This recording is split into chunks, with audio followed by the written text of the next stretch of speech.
Mahulog ka sana. No problem. I can handle myself. Aba, iba pala epekto ng spaghetti kay Bogart. Napapa-English.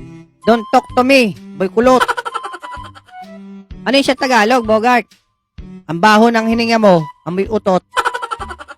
O, ingat ka, baka matapakan mo yung sanga na tuyo. Sasanga-sanga ka pa naman minsan. Hindi yan, ako pa. Matibay naman ang sanga nito. Boom, laglag. Yan, sabi kasing mag-ingat eh. Aray, pigsa ko. Halika, tulungan na kita. It's a prank. Joke lang, wala akong pigsa. Hahaha, loko. Matulungin ka talaga, Alex. Nabanggit mo yun, Bogart, yung matulungin? Naalala ko tuloy yung kwento ng kuya ko dati sa akin. Anong kwento naman yun, boy kulot? Yung kuya ko kasi, isang tricycle driver.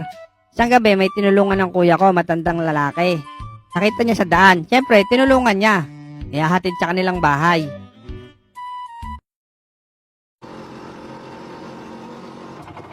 Lolo, saan kayo pupunta? Magdidilim na. Nasa daan pa kayo. Doon lang apo sa taas. Hindi ko lang kayang maglakad, masakit na ang aking likod. Sige po, Lolo. Sakay na po kayo dito. Sa may angkas. Puno na lang gamit sa loob ng tricycle. Kaya sige apo, maraming salamat. Buti nakita ko kayo sa daan, Lo. Oo nga apo, malayo-layo pa naman uuwian ko.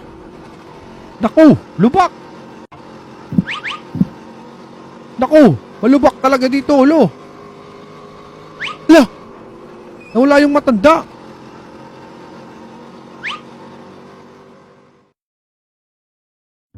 Ayun, biglang nawala yung angkas ni kuyang matanda. Eh di si kuya, nagmamadali umalis. Nakakatakot naman yon, boy kulot. Tapos, kinabukasan ng gabi, nakita niya ulit yung matanda. Takot pa rin si kuya pero tinulungan pa rin niya.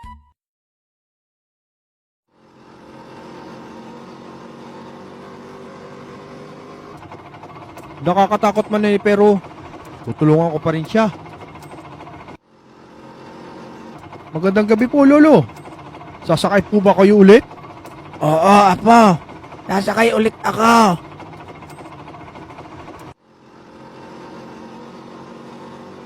Apo, magdahan-dahan ka doon sa may lubak ha. Pero, Lo, bakit ka po nawala kagabi?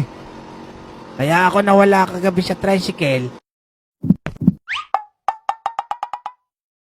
Kasi nalaglag ako at nahulog kagabi. Ang sakit tuloy ng buong katawan ko, gawa mo.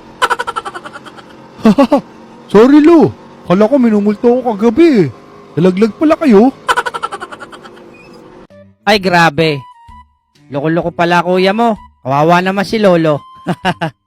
Mahina, walang kwenta. Naalala ko tuloy yung ginawa ko pagtulong sa matandang babae. Nakita ko kasi siya sa footbridge. Kaya ayun, tinulungan ko. Hirap na talaga dumaan pag matanda na dito sa hagdanan. 5 minutes later. Ay, ang sakit sa likod.